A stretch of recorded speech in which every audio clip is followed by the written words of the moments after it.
What's up everyone and welcome back to the World History channel. Before we begin, please hit the subscribe button today. Let's get started. 16 strange facts about King Ludwig II. The greatest fanatic ever. European history is littered with eccentric royals whose wild behavior is almost too crazy to believe. King Ludwig II of Bavaria had a reputation for weird royal habits. As one of the most infamous European royals who met a mysterious end, Ludwig's life is full of fascinating and tragic facts, stories and anecdotes. Modern perceptions of this fairy tale king have been shaped by bizarre stories about Ludwig II, but his life was more complicated than his alleged bouts of madness. He ruled Bavaria when his kingdom lost its autonomy, thanks to the unification of Germany and the establishment of the German Empire. He was probably unsuited to royal life, preferring to dream up fantastic storybook castles than go about the practical work of ruling a kingdom in transition.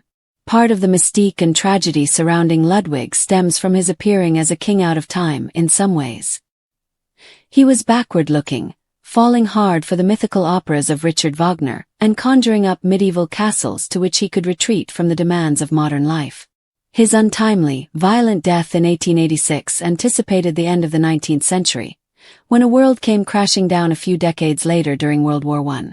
Of all the bizarre European royals and Asian rulers who fill the pages of history, Ludwig II of Bavaria was perhaps the most tragic.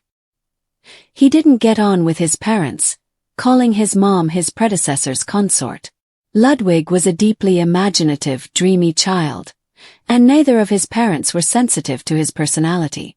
As the son and heir of his father, King Maximilian II of Bavaria, Ludwig had a lot of pressure placed on his slender shoulders.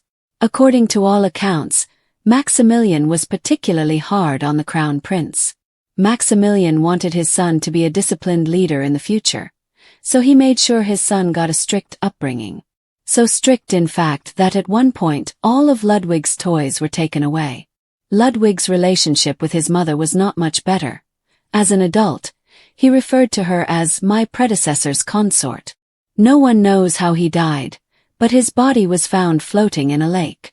On the evening of June 13, 1886, shortly after his deposition and arrest, Ludwig wanted to take a walk around Berg Castle's grounds. Accompanying him was Dr. Bernhard von Gudden, head of Munich Asylum and one of the psychiatrists employed to declare Ludwig insane. The two men never returned from the walk. Instead, their bodies were found floating in Lake Stamberg by the castle.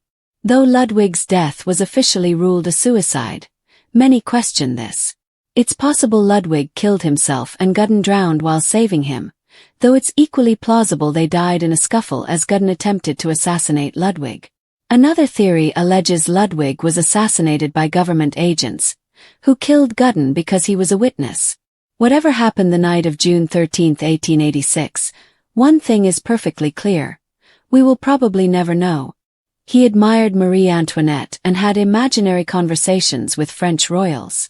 Ludwig had a statue of Marie Antoinette, who he greatly admired, on the grounds of his Linderhof castle.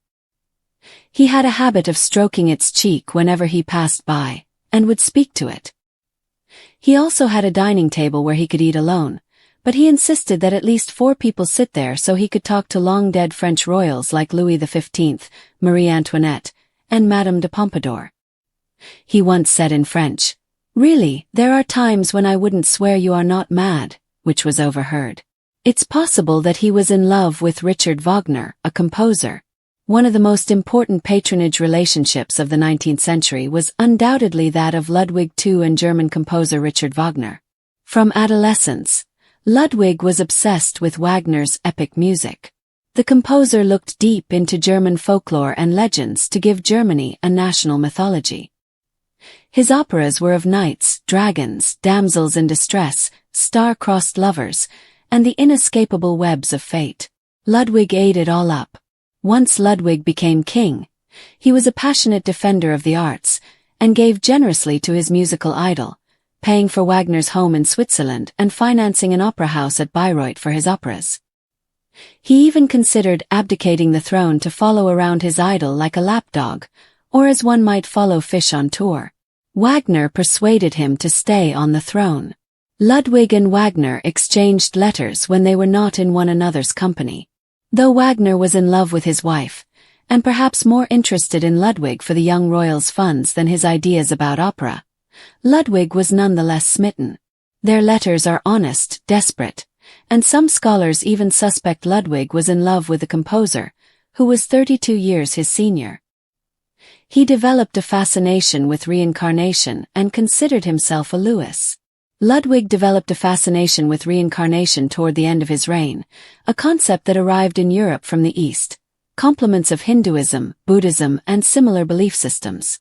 In an order he wrote to himself in February 1880, Ludwig signed his name Louis, of our fifth reign, by which he positioned himself as the direct descendant and successor of Louis XIV, Louis XV, Louis XVI, and Louis XVIII. He was more interested in the arts than in ruling, and was known as a dreamer king. Despite his father's attempts to mold Ludwig into a hard-nosed ruler, the young prince turned into a dreamy king. Ludwig was first and foremost an unwavering patron of the arts.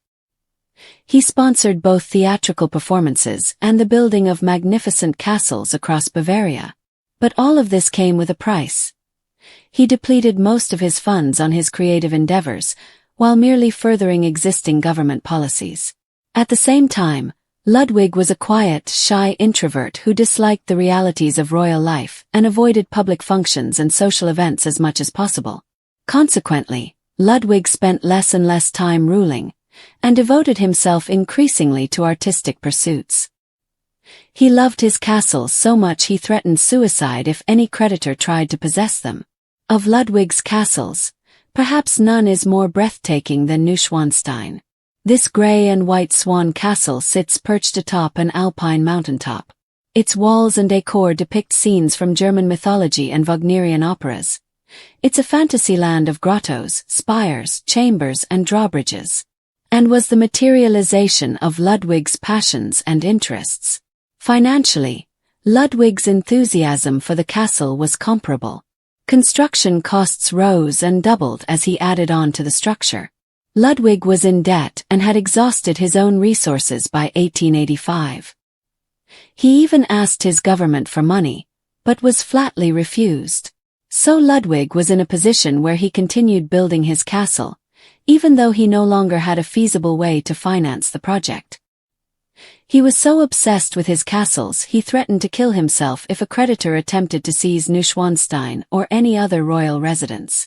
Conspirators used his eccentric behavior as evidence of madness. It was widely known Ludwig had always been a bit eccentric. His quirks, like dining outside and spending lavishly on his castles, became evidence of his mental instability to his critics. Further, that his grandfather and other family members had been likewise eccentric was used as evidence against the king. Psychiatrists used this information to diagnose the king with paranoia, which is now referred to schizophrenia. He never married and was probably gay. Ludwig inherited the throne at 18, making the young handsome king one of the most eligible royals in Europe. Though Ludwig became engaged to his cousin, Duchess Sophie Charlotte, the younger sister of his favorite cousin Elizabeth, in 1867, the engagement didn't last the year. This was the closest Ludwig II ever came to marriage. Apart from his close relationship with his cousin, the majority of his intense personal relationships were with men. One of his most important early relationships was with aide-de-camp, Prince Paul of Thurn and Taxis.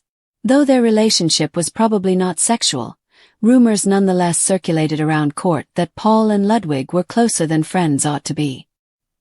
He was BFFs with his beautiful cousin, who also suffered a tragic death. Though Ludwig's relationship with his parents was non-existent at best and strained at worst, he nonetheless developed a close bond with his older cousin, Elizabeth.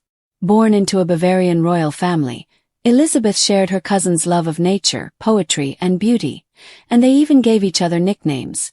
Ludwig was Eagle, Elizabeth, Dove. The cousins' fates would be linked by tragedy. Elizabeth, then the Empress of the Austro-Hungarian Empire, suffered an unexpected violent death in 1893, murdered by an anarchist, who plunged a small file into her heart as she boarded a boat in Geneva. He liked chatting with country folk who adored him. As a lover of nature, Ludwig preferred to spend his time in the country rather than the court. His status as a royal did not keep him from meeting new people on these journeys. On the contrary, Ludwig was known to stop and converse with the low-born locals who crossed his path, who he often plied them with gifts and favors. So beloved was Ludwig to common Bavarians in the countryside, they dubbed him our cherished king. His castle projects actually provided jobs for poor Bavarians. Ludwig's signature act during his reign was constructing fairy tale castles across Bavaria. He built no fewer than 4 castles and residences, and had plans to build even more.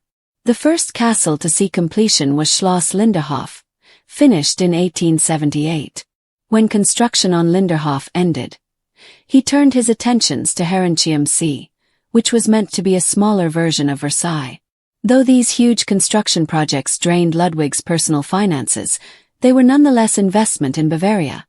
They also provided jobs for hundreds of Bavarian artisans, builders, plasterers, and decorators.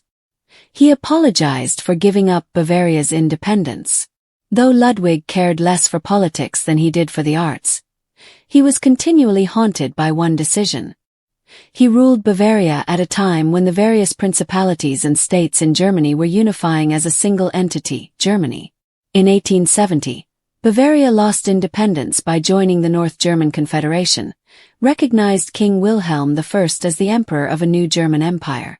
Ludwig bitterly regretted the decision to join the new state. His ministers conspired to oust him. Ludwig's architectural pursuits and lack of regard for finances had a direct impact on how his government treated him. His critics saw an opportunity after he asked Parliament for more money, mostly for his castles. They could say that the king was eccentric and irrational in his old age. His ministers compiled a secret report declaring Ludwig insane and unfit to rule. The move was more political than psychiatric, especially since none of the psychiatrists who endorsed the report had examined Ludwig or his mental state. With the king officially insane, ministers moved quickly. Ludwig II was deposed in June 1886. He became a prisoner in his own palace. After Ludwig was officially deposed in June 1886, the government sent a team to arrest him. Though he deflected this team, a second was quickly dispatched. He was removed from his beloved Neuschwanstein and escorted to the nearby Berg Castle. There, he became a prisoner in his own palace, and was constantly monitored by government representatives. The castles that caused his downfall are his greatest legacy. Ironically, the very thing government officials used to depose Ludwig are his greatest legacy. His castles.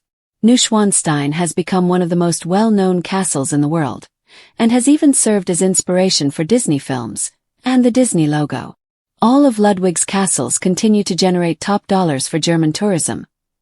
Every year, 1.4 million people visit Neuschwanstein, and adults pay an admittance fee of €13. Strained relationship with his parents. Ludwig's upbringing was far from nurturing. His father, King Maximilian II, imposed a strict regimen on him, aiming to mold him into a disciplined ruler. This harsh upbringing led Ludwig to describe his mother as my predecessor's consort, indicating a distant and formal relationship. Mysterious death in Lake Starnberg. On June 13, 1886, Ludwig II was found dead in Lake Starnberg alongside his psychiatrist, Dr. Bernhard von Gudden. The circumstances surrounding their deaths remain unclear. While some theories suggest suicide, others propose assassination or an accidental drowning. The lack of definitive evidence has fueled speculation and intrigue over the years. Adoration for Marie Antoinette. Ludwig held a deep admiration for Marie Antoinette, the last queen of France. At his Linderhof palace, he kept a statue of her, often stroking its cheek and conversing with it as if she were alive. This peculiar behavior extended to his dining habits, where he set multiple places at the table for deceased French royals, engaging in imagined conversations with them. Obsession with Richard Wagner. Ludwig's infatuation with composer Richard Wagner was profound. He not only financially supported Wagner but also immersed himself in his operas, sometimes to the point of tears. Their correspondence reveals a deep emotional connection, leading some to speculate about the nature of their relationship. Belief in reincarnation. Ludwig became fascinated with the idea of reincarnation toward the end of his life. He referred to himself as Louis, of our fifth reign, aligning himself with French monarchs Louis XIV, 15, 16 and 18, suggesting he believed himself to be their spiritual successor. Neglect of royal duties. Despite his royal title, Ludwig showed little interest in governance. He was more captivated by the arts and often retreated into his fantasy world, leaving the administrative responsibilities to others. This detachment contributed to his reputation as the Dreamer King. Financial ruin due to castle construction. The ardor Ludwig had for building extravagant castles put a significant strain on his finances. He invested vast sums into projects like Neuschwanstein and Linderhof, often depleting his personal funds and incurring substantial debts. His obsession with these constructions was so intense that he threatened suicide if creditors attempted to seize his properties. Innovative yet costly technologies. At Linderhof Palace, Ludwig implemented advanced technologies for his time, such as heating systems for artificial lakes and elaborate fountains. While these innovations were impressive, they added to the escalating costs of his projects, further deepening his financial woes. Extravagant dining habits. Ludwig's dining preferences were as unique as his other habits. He often dined alone, sometimes as early as 6 a.m., and had dining